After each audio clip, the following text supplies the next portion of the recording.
The world of boxing has been around for over 100 years and has spawned even more iconic moments, careers and fighters than that.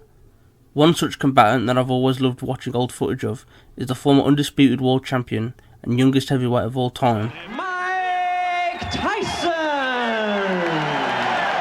At the height of his career and skill, Mike embodied a lot of what the sport is about. He had brilliant technique, was able to hit rather than get hit, and brought the true excitement factor back to the sport since Ali had retired. However, I don't think he ever truly reached his maximum potential, and in this video I want to present the reasons why I feel like Tyson's skills declined at a certain point in his career and never really got back to where they were during his heyday. Michael Gerard Tyson was born June 30th, 1966 in Brooklyn, New York. In his early youth, Mike found himself on the wrong side of the law more and more, committing crimes like petty theft as well as breaking and entering. While Mike wasn't a boxer during his childhood, he definitely had his fair share of fights, with his first proper scrap coming after a bully killed one of his birds right in front of him. Tyson, not one to usually get into physical altercations at the time, retaliated by trying to mimic the style of an old boxer that he used to chill with Mike and his boys, with the young terror successfully landing a KO on the bully. This kick-started Mike as the neighbourhood brawler, where he would find himself fighting guys from other areas, all for money. Mike started properly boxing at the age of 12, after he was introduced to the sport while in a juvenile detainment centre, as during his time in the facility he amassed enough credit to go and spend time in the centre's boxing programme. This is where he met Bobby Stewart, an Irish former national champion. Tyson had heard about Stewart from the other members of the centre, learning that Bobby was practically undefeatable when faced with the local residents. Tyson eventually had the chance to spar with Bobby, though the future champ soon learned that the rumours were true, when he was nailed with a punch during his own poor attempt at a combination. After taking a liking to the sweet science and earning the curiosity of Stewart, Mike was taken to meet Cus D'Amato, a former trainer of world champions. Cus's form of fighting was one that he successfully trained two former world champions in, with those being heavyweight Floyd Patterson and light heavyweight Jose Torres. Cus's style was called the peekaboo, earning the name from how it would have the user position their hands as if they were playing peekaboo, as well as the fact that it focused heavily on bobbing and weaving. The fighting style was also designed to have a lot of elements that Cus thought were needed to be a successful boxer, such as to allow the fighter to hit, not get hit, and provide entertaining fights by being very explosive, allowing a higher chance of KOs. Under the watchful eye of Cus and the training from Kevin Rooney and Teddy Atlas, Mike was trained in what would become his iconic style and was moulded into an absolute menace at just the age of 13 years old. He was able to dominate grown men in the ring and went on to surpass the skills of the American Junior Championship team, eventually becoming their representative. Mike built up an astounding 24-3 amateur record and then went out to go pro in 1985. After just 1 year as a professional boxer and having racked up 27 wins, mostly by way of first round KO, Mike then went on to fight in his first World Championship fight for the WBC belt, with his opponent being Trevor Berbick. Mike managed to stop Berbick in the second round, thus becoming the youngest heavyweight champion ever at only 20 years old.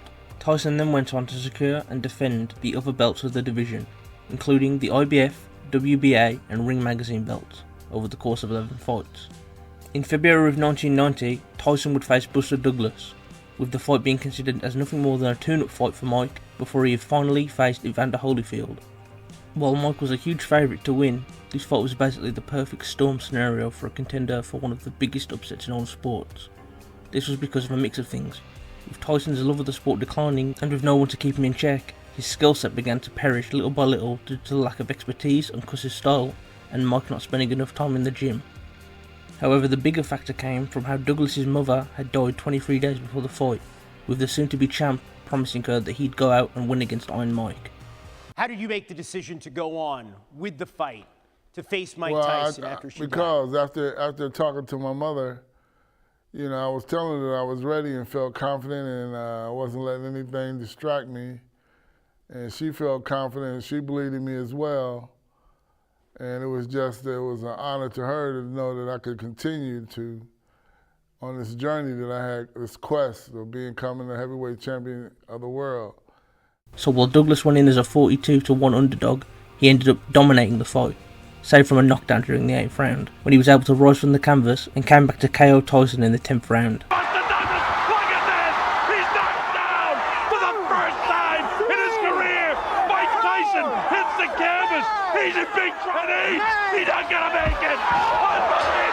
Despite losing all of his belts, Tyson went on to have 2 fights with Razor Ruddock, which would be his final 2 fights before going to prison. After being released and returning to the world of boxing, Tyson managed to start a 2-fight win streak and was eventually able to reclaim some of his former glory via winning a rematch with Frank Bruno, who was defending the WBC belt, as well as against Bruce Seldon in a bout for the WBA belt. However, due to some legal issues with Lennox Lewis, Mike was forced to give up the belt, leaving him with only one. Mike then faced Evander the Real Deal Holyfield 2 times in a row and suffered back-to-back losses. Their first fight was originally meant to occur much sooner. However, Tyson's decision to fight Buster Douglas earlier that year cost him his belts and the fight, as Evander Holyfield wasn't content on not fighting for the belts. Their first bout didn't happen until 6 years later, and would be the last time Tyson would hold a championship belt. However, he would challenge Lennox Lewis for 3 of the division belts, but suffered a KO during round 8 of the fight. Mike only fought 3 times after this, going 1-2 in his final fights before retiring in the aftermath of his match against Kevin McBride. I'm just sorry I let everybody down. I just don't have this in my heart anymore. Did you feel as though you had it coming into the fight? No, I'm just fighting to take care of my bills, basically. I don't have the stomach for this kind of no more. I'm more conscious of my children and those guys looking at my parents. I don't have that ferocity. I'm not an animal anymore. Does that mean we won't see you fight again? Yeah, that's most likely. I'm not going to fight again. I'm not going to disrespect the sport anymore by losing to this caliber of fighters. The former champ was 38 years old when he decided to hang up the professional gloves. Though Tyson has since returned to the ring twice after officially retiring, both of which were for exhibitions. One during a world tour that saw the former champ participate in multiple 4-round exhibitions in order to help pay off his financial debts, and the other instance being when he faced fellow legend Roy Jones Jr. in an 8-round fight on pay-per-view, with a lot of the proceeds going to charity. Now, out of all 50 wins on Tyson's record, I've got to say that my own personal favourite is his first round TKO against Michael Spinks in 1988. While Spinks had previously beaten Larry Holmes twice, in fights that saw Spinks test his technical skills against the former champion, none of those skills were worth anything when he faced young Tyson. Now, I personally think it's obvious that Tyson never achieved his full potential as a fighter, and this stems from multiple factors that occurred outside the ring. One of the biggest factors of Mike's decline was the fact that his adopted father, Cus D'Amato, passed away in 1985. Cus was not only Tyson's father figure and head trainer, but also his manager who oversaw Team Tyson. Said team was the one that he personally put together, with Kevin Rooney being the main practical trainer, and 2 lawyers by the name of Jimmy Jacobs and Bill Clayton. Cus understood the psychological factors needed to be a successful fighter, with the old trainer stating that should Tyson stick to the path that was set for him and not entertain any distractions, then he'd go down as one of the best to ever set foot in the ring. Boy can do everything a champion is required to do, and if he does everything that he's capable of doing, I tell you, he may go down as one of the greatest fighters of all time. Mm-hmm. That, of course, depends on the fighter. I mean by that, if there are no distractions. However, the very opposite happened, as when Tyson faced his most devastating foe in the form of fame, he started to trade consistent training for drugs, sex, and partying. Even Larry Holmes was able to predict that Tyson would destroy himself, which he stated in an interview after their fight. And you said Mike Tyson is going to be a great fighter, but his mind is not going to be there to be a great fighter because he's going to do anything and everything he wants to do. I told people in 5 years he would be in jail, and everything I predicted and said about Mike Tyson came true. I mean, I like Mike Tyson. I think he's a good guy. I just think he needs to think about what he's going to do before he actually does it. And you were right. Mike Tyson ended up going to prison and having a whole bunch of problems. Money problems, legal problems. Do that makes me a genius, predicting how he's going to act? Did I predict that he's going to jail? This isn't much of a surprise, as Mike was a very young and impressionable man, who didn't have much guidance from a proper father figure after losing Cus, and had even less so before meeting him. This made Tyson an easy figure to manipulate, with his vulnerability being taken advantage by a young actor by the name of Robin Givens. The two started seeing each other in 1987, and Mike only began to fall more in love with her. Mike also admits that his social skills were also lacking due to how he was raised and programmed by Cus in order to be in the proper mindset of a boxer. This most definitely would have factored into how vulnerable he was as a person, as while he was aware of how people directly stole from each other or shot at one another, he wasn't experienced with grifters, waiting for the opportunity to take what they want, all while having a negative impact on the person they were leeching off. Another claim that is made about Tyson is that he was a user of performance-enhancing drugs. However, after searching the internet, I have yet to find any actual evidence to back that claim, with it seeming that it's just hearsay from people on YouTube or Twitter. Also, while Tyson has admitted to using a prosthetic to avoid drug tests, this was likely because he still had traces of laughing grass in his body, a drug that he would continue to abuse even up to the time he spent waiting out in the dressing room on fight night. In fact, the overuse of recreational drug consumption became more and more evident, as in some interviews, Tyson could barely string a sentence together. I think the claims of steroid use ultimately come from a combination of two things. One, Tyson's post-prison body, and two, the fact that a lot of heavyweights during the 90s were using performance enhancers. However, I believe that Mike's physique was strengthened in prison due to all the bodyweight exercises he was doing, which only further enhanced Mike's initial build being that of a genetic freak. Even back when he was 13, he could roughly be mistaken for that of a grown man. Teddy Atlas even mentions that Mike was almost turned away from participating in boxing fights due to Atlas trying to enter him in the rightful age category, but was simply laughed at to the point of needing to lie about Mike's age, to where he ended up fighting people at least 3 years older than him at the time. Go phase, but okay. Teddy, now you go too far. You lie more than us.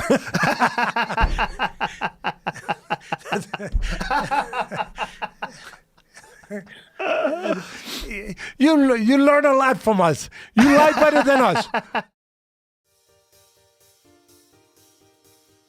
This topic has definitely been spoken about time and time again. However, I couldn't deliver a video on Mike and not discuss how he'd fare against the predecessors of his era. Names like Ali, Foreman and Frazier all come to mind in that regard, so I think I'll give my thoughts on what if each fought Iron Mike while they were in their respective primes. Starting off with the smallest of the bunch, and standing in at 5 foot 11 inches and weighing in at around 205 pounds, we have Joe Frazier. Utilising a swarmer based style that saw him focus on getting the KO with his iconic left hook, Joe even famously gained a W over Ali. However, how would a matchup with Tyson go? While the two are around the same height, Mike is sitting at around 10 pounds heavier, with a style that would prove difficult for Joe to handle. This is because Frazier's bias to dipping down low made him more susceptible to uppercuts, and while upright he was also vulnerable to body shots, two things that Tyson excelled in. Smoking Joe also had very little to offer when it came to countering shots. As seen in his fight with George Foreman, when Frazier got rocked he began to basically spam his super move, aka the left hook. However, George, knowing this would be likely all Joe had to offer, wasn't deterred by the then champ's efforts, and simply capitalised on the pattern and beat him down. While Frazier may have the better endurance and stamina, it doesn't really matter much if his opposition finishes him before he has a chance to showcase that. Foreman, on the other hand, to simply put it, is a nightmare matchup for Tyson. Even Larry Holmes pointed this out in an interview, saying that George loved a fighter that would try to stand and bang with him, opposed to the more technical fighters that he knew to stay range out and box with Larry Holmes even citing himself and Ali as such examples. I mean, you know, George Foreman. 2 seconds. Too hit too hard. Anybody come at George Foreman, you got to box George like Ali did, like I would do. You can't stay there with George Foreman and take no punches. George will tear your head off. While Tyson wasn't as one-note as Frazier, his style still relied on getting close to deal damage. So Foreman, with his incredible chin,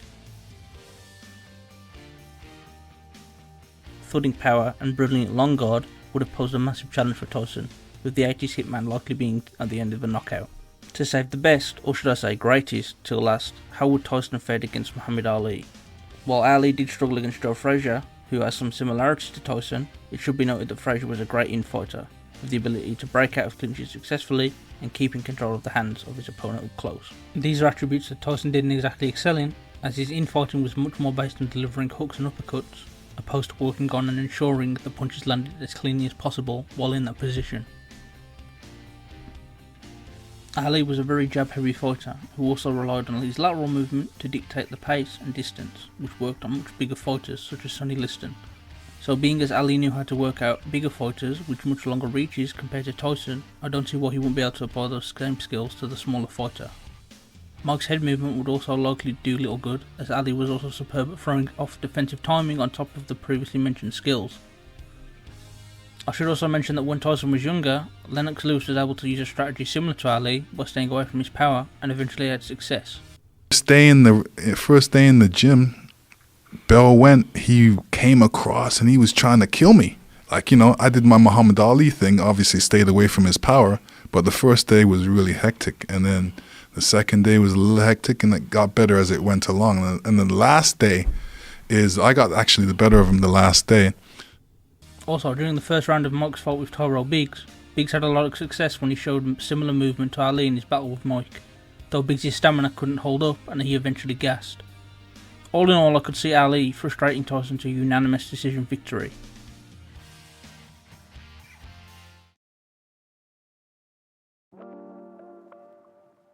So that just about settles it on my thoughts on Tyson and his long but stagnated career.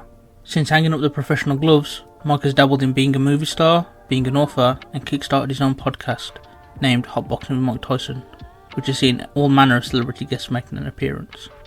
And after California legalised cannabis, Mike also established Tyson Ranch, which is now a multi-million-dollar cannabis empire. However, most recently, Tyson has adopted a role in the same vein as his adopted father, Cus D'Amato, in that he recently trained former UFC heavyweight champion Francis Ngannou to fight Tyson Fury, one of the current champions in the heavyweight boxing division. And man oh man did Francis improve his striking tremendously. He went from being on the end of everyone's doubts, only being given a puncher's chance, to not only dropping Fury, but also arguably outboxing him too. Of course, Mike can't take all the credit, which he said himself. First of all, it was a team effort with Dewey and everybody. We can't take nothing away from them. And then, like I said, it was a team effort, and we had put our heads and our hearts together, and we got a performance that we didn't even anticipate. But Francis was definitely cooking when he approached Mike for tips on how to fight Fury a few years back.